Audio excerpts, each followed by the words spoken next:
opposite direction. The very policies that we implemented in this country in the name of helping black Americans have actually been disastrous for black Americans and all Americans. And I think that that's something that we need to wake up to. In 1865, you were talking about the black codes, right? That's right. Passed, enacted to make it a crime for a black person to carry a gun in the South. But you're equating that to the current president?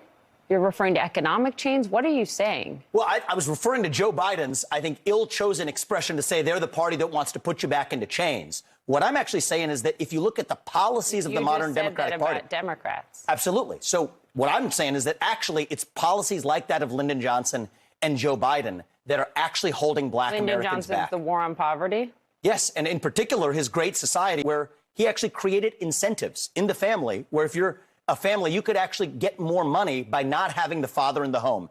Guess what you get? You get what you pay for. I think it's been really bad for the black community. I think it's really bad for all Americans. Do you have anything on this before I move on to China? I don't see what one has to do with the other, but go on. I took up a lot of time with Fox. Oh, it's fine. We have time. I don't really see what one has to do with the other, especially and using the Civil War to talk about black Americans. That war was not fought for black people to have guns. That's not... That war was fought for black people to have freedoms in this country. Yeah. Actually, that's why the Civil War was fought. Okay. And the sad part about it... that wasn't fought for black people to have guns, I think. Actually, you know, the funny fact is, black people did not get to enjoy the other freedoms until their Second Amendment rights were secured. And I think that that's one of the lessons that we learned. Black people still aren't allowed to enjoy the freedoms. I disagree with you on that, Don. I disagree with you. And I think you're doing a disservice to our country by failing to recognize the fact that we have equality before the law.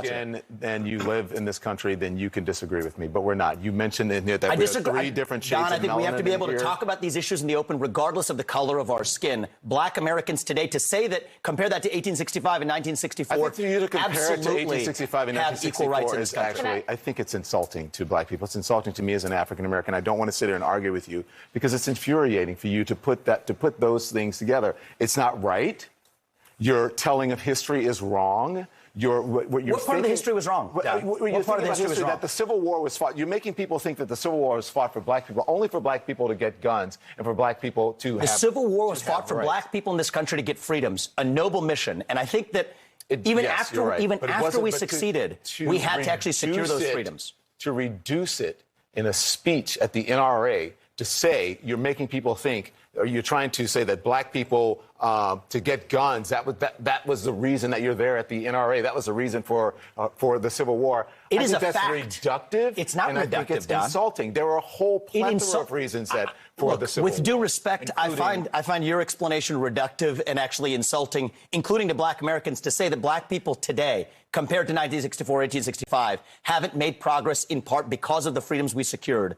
And the Second Amendment was part of what secured them that freedom. I cannot keep a thought if you guys are talking to me in my ear. So hang on one second. So to say that black people, say what you said again. Black people secured their freedoms after the Civil War. It is a historical fact, Don. Just study it. Only after their Second Amendment rights were secured. They were not secured their freedoms after the Civil War. That is not. You are discounting Reconstruction. You're discounting a whole host of things that happened after the Civil War when it comes to African Americans, including the whole reason that the Civil Rights Movement happened is because black people did not secure their freedoms after the Civil War, and that things turned around. People tried to change the freedoms that were supposed to happen. And you know how they got it? They got their Second Amendment rights, and they actually got the NRA played a big role in that. But today, Don, the NRA did not play a big role in that. They trained black Americans how to use firearms. That's a lie. That's not. The NRA did not play a big role in that. This is just historical fact. But Don, the part that I find... because you say it's historical fact. The part that I find insulting is when you say today black Americans don't have those rights after we have gone through civil rights revolution in this country. You are sitting here telling an African American about the rights and what you find insulting about the way I live, the skin I live in every day.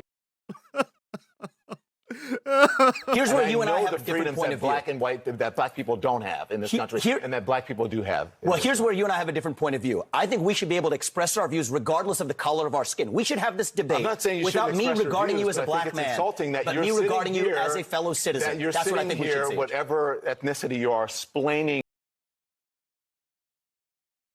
to me whatever ethnicity about what it's like to be black. Whatever ethnicity I am, I'll tell you what I am. I'm an Indian American. I'm proud of it. But I think we should have this debate. Black, white, doesn't matter. I think we should have this debate. The content of the ideas. If you're going to do it, you should do it in an honest way and in a fair way. And what you're doing is not an honest and fair way. Okay? But we appreciate you coming on. With due respect, Don, I look forward to continuing that conversation. We'll continue the conversation. Thank you so much.